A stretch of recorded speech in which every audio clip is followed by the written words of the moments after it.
오늘은 누가복음 5장 27절부터 39절까지의 말씀을 통해서 하나님의 말씀을 함께 나누도록 하겠습니다.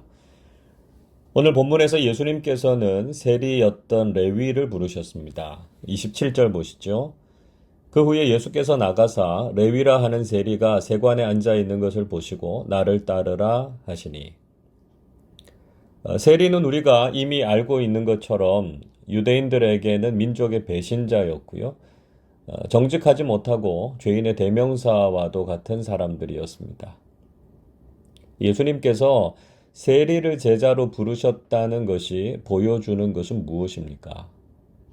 그것은 예수님의 제자가 되는 데에는 인간적인 그 어떤 조건이나 차별도 존재하지 않는다는 것입니다. 예수님께서는 어떤 사람이라도 부르셔서 그를 제자로 삼으십니다. 예수님의 복음 안에서는 변화되지 않을 사람이 없고요. 주님의 제자가 되지 못할 사람이 없습니다. 우리는 바로 이런 주님의 부르심을 기대해야 한다는 것이죠. 예수님께서 레위를 향해서 나를 따르라 이렇게 말씀하셨습니다. 그 말씀을 들은 레위의 반응은 어땠습니까? 28절 보십시오. 그가 모든 것을 버리고 일어나 따르니라. 레위가 모든 것을 버리고 일어나서 예수님을 따랐습니다. 이것은 예수님의 말씀이 얼마나 엄청난 영향력을 가지고 있는지를 보여주고 있습니다. 예수님의 제자가 된다는 것, 예수님께서 보여주신 가치는 다른 모든 것을 포기할 만큼 대단한 영향력을 미치게 된다는 것이죠.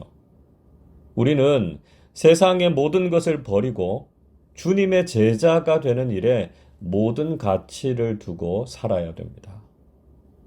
동시에 레위가 그동안 추구해왔던 세상의 가치가 결코 그의 인생에 만족을 주지 못했다는 것도 알 수 있습니다. 그는 세리라는 직업을 통해서 많은 부를 축적했습니다. 만약에 그 부가 자신의 삶을 만족하게 했다면 그는 세리라는 직업과 재산을 포기할 수 없었을 것입니다. 그러나 그 많은 재산과 소유가 그에게 기쁨을 주지 못했습니다. 그래서 그는 주님의 부르심에 아무런 미련이나 주저함 없이 주님을 따르는 제자가 될 수 있었습니다. 예수님의 부르심을 받고 제자가 된 레위에게는 큰 기쁨이 있었습니다. 29절 보십시오.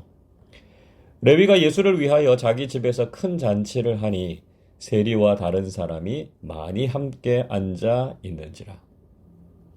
레위는 예수님을 위해서 자기 집에서 큰 잔치를 열었습니다. 이제 레위는 자기 자신을 위한 인생이 아니라 주님을 위한 인생을 살기로 결정했습니다. 그리고 그 기쁨에 겨워서 예수님을 위해서 큰 잔치를 베풀었습니다. 주님을 만나고 주님의 제자가 된 기쁨이 얼마나 컸는지를 보여주고 있습니다. 여러분, 주님의 제자가 된 기쁨이 우리에게 얼마나 크고 감격적입니까? 주님의 제자로서 살아가는 기쁨과 감격이 우리의 마음속에 늘 가득하실 수 있기를 바랍니다. 그 와중에 이런 모습을 비난하고 공격하는 사람들도 있었습니다. 예수님과 제자들이 세리와 죄인들과 같이 교제하는 것을 보고 바리새인들과 서기관들이 공격했습니다. 세상적인 기준으로는 예수님께서 하시는 일들을 용납하기가 어려웠던 것이죠. 우리가 신앙인으로서 하는 일들을 세상은 이해하지 못하기도 하고 심지어는 비난하고 공격하기도 합니다. 왜냐하면 그들의 일반적인 상식을 뛰어넘는 일들이 교회와 그리스도인들에게는 일어나기 때문입니다. 세상의 방식으로는 이해할 수 없는 놀라운 은혜와 사랑이 예수님 안에 있기 때문이죠. 예수님께서는 비난하는 그들을 향해서 아주 중요한 영적 교훈을 들려주셨습니다. 31절 보십시오. 예수께서 대답하여 이르시되 건강한 자에게는 의사가 쓸데없고 병든 자에게라야 쓸데있나니. 예수님께서는 건강한 자에게는 의사가 필요 없고 병든 자에게 의사가 필요하다고 하셨습니다. 너무 당연한 말씀이지 않습니까?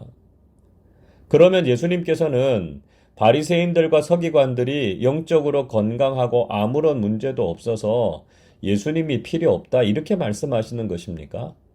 그게 아니죠.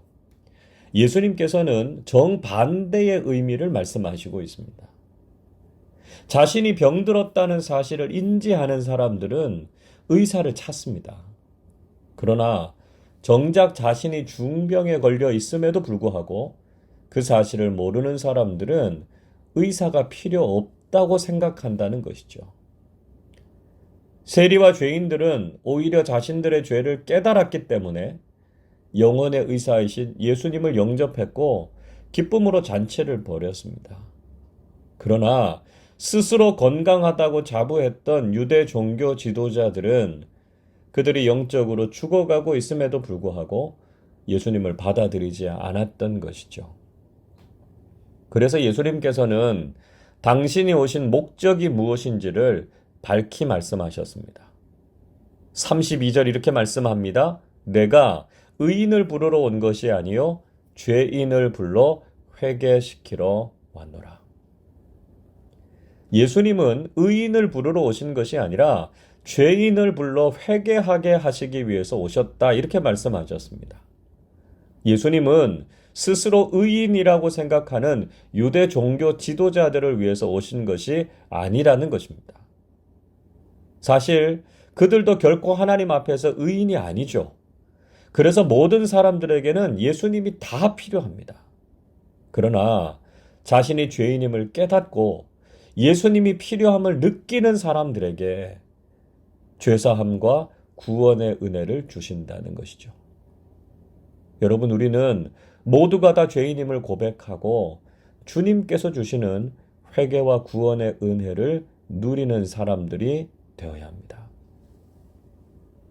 이번에는 바리새인과 서기관들이 금식과 관련해서 논쟁을 일으켰습니다. 요한의 제자들과 바리새인의 제자들은 자주 금식하는데 왜 예수님의 제자들은 금식하지 않고 먹고 마시느냐는 것입니다. 이에 대해서 예수님께서 34절에서 이렇게 말씀하지요. 예수께서 그들에게 이르시되 혼인집 손님들이 신랑과 함께 있을 때에 너희가 그 손님으로 금식하게 할 수 있느냐. 예수님께서는 이 질문에 대해서 결혼식 잔치에서 손님들이 신랑과 함께 있는데 어떻게 손님들에게 금식을 하라고 할 수 있느냐 이렇게 말씀하셨습니다. 이 말씀이 주는 중요한 교훈은 무엇입니까? 신앙생활의 중심에는 바로 기쁨이 있다는 것입니다. 예수님과 함께 살아가는 삶에는 잔치와 같은 기쁨이 있습니다. 유대인들은 율법 아래에서 기쁨이 없는 신앙생활을 하고 있었습니다. 율법으로 정죄하고 사람들을 얽어매는 신앙생활은 전혀 그들에게 기쁨이 되지 못했습니다. 여러분, 우리가 주님을 믿고 살아가는 삶에서 기쁨을 잃어버리면 안 됩니다. 구원받은 감격, 은혜로 살아가는 기쁨이 우리의 삶에 가득해야 한다는 것이죠. 그러나 신앙생활이 늘 기쁘기만 해서도 안 됩니다. 35절 보십시오. 그러나 그날에 이르러 그들이 신랑을 빼앗기리니 그날에는 금식할 것이니라. 때로는 우리가 신앙생활 속에서 애통하며 회개하는 것도 필요합니다. 그것이 언제입니까? 우리가 예수님 없이 신앙생활을 한 것, 복음에 합당하지 않게 살아간 것에 대해서는 우리가 애통하며 회개해야 합니다. 때로 우리가 절기를 따라서 주님의 고난과 십자가에 동참하기도 하고요. 금식하고 회개하는 것도 필요하다는 것이죠. 우리의 신앙이 영적 타이밍을 잘 따라가는 것이 중요합니다. 기뻐해야 할 때 기뻐하고 금식해야 할 때 금식하고요. 온 교회가 함께 영적으로 결단하고 나아갈 때 함께 하는 것이 중요하다는 것입니다. 또 한 가지, 예수님께서는 새 옷과 새 포도주의 비유를 말씀하셨습니다. 36절 보시면 새 옷 조각을 찢어서 낡은 옷에 붙이는 사람이 없는데 그렇게 되면 새 옷도 버리고 낡은 것에도 어울리지 않는다 이렇게 말씀하셨습니다. 또 37절에서 새 포도주는 낡은 가죽 부대에 넣는 사람이 없는데 그렇게 하면 포도주도 쏟아지고 부대도 못 쓰게 된다고 하셨습니다. 이 말씀은 기존의 유대교가 예수님의 복음을 담아내지 못한다는 것을 지적하신 것이었습니다. 율법주의에 빠져 있던 종교 지도자들은 예수님의 새로운 복음을 듣고 그것을 수용할 마음이 전혀 없었습니다. 그래서 유대교가 가지고 있는 형식으로는 예수님의 복음을 담아낼 수가 없었습니다. 예수님께서는 기존의 유대교의 질서를 깨뜨리시고 복음의 새 시대를 여시겠다고 말씀하셨습니다. 38절에서 이렇게 말씀하시죠. 새 포도주는 새 부대에 넣어야 할 것이니라. 예수님께서는 새 포도주는 새 부대에 넣어야 한다고 말씀하셨습니다. 율법주의를 넘어서 복음으로, 유대교를 넘어서 기독교의 시작을 선포하신 것입니다. 그러나 여전히 과거의 관습과 형식에 얽매인 사람들도 많습니다. 39절 보십시오. 묵은 포도주를 마시고 새 것을 원하는 자가 없나니 이는 묵은 것이 좋다 함이니라. 묵은 것이 좋다고 말하는 사람들은 유대교의 형식주의에 찌들어 있는 종교 지도자들을 지칭하는 것입니다. 그들은 과거를 답습하고 복음 안에서 새로워지기를 원하지 않는 사람들이었습니다. 여전히 율법주의에 빠져서 생명도 능력도 없는 종교 생활에 머물러 있는 것을 예수님께서 지적하신 것이죠. 여러분, 이 시간 우리 자신의 신앙도 점검해 보아야 할 것입니다. 우리는 바른 신앙과 건강한 믿음을 가지고 있습니까? 우리가 주님 안에서 기뻐하고 예수님의 뜻에 합당하지 않은 것으로 애통하고 슬퍼하고 있습니까? 우리는 과거를 답습하고 형식주의에 빠져 있는 신앙은 아닙니까? 우리의 신앙은 날마다 복음과 성령 안에서 새로워지고 있습니까?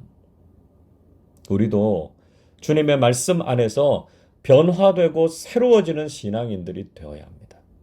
그래서 주님께서 주시는 구원의 기쁨과 감격을 가지고 복음과 성령님 안에서 새로워지는 참된 신앙인들이 되시기를 주님의 이름으로 축원합니다.